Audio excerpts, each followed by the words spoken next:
nací en el Paraguay, tierra de los guaraníes, donde tejen ñandotíes y yuque vacuñataí. Ellas son mis galoperas, son las indias que son diosas.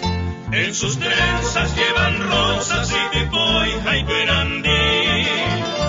Paraguay, tierra bendita de leyendas y tradiciones, donde nacen las canciones guaraní en Dupera. Y el ritmo de guaraní de aquel máximo tropego, Manuel Ortiz Guerrero, natalicio del Guairá.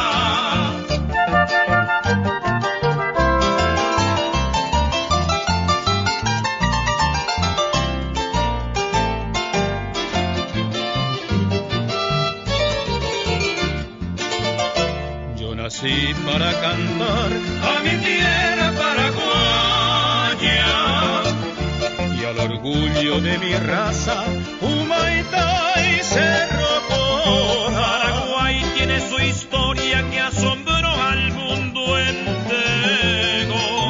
Sus retoños resurgieron en el Chaco boreal.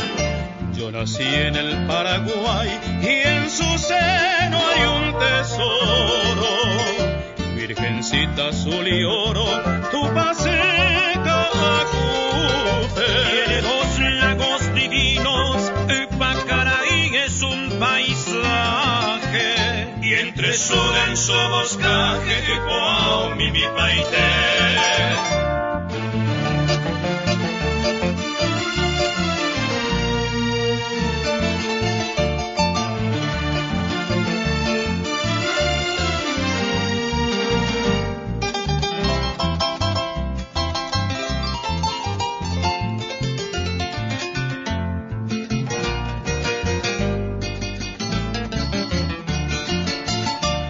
Nací en el Paraguay bajo un rancho de palmera.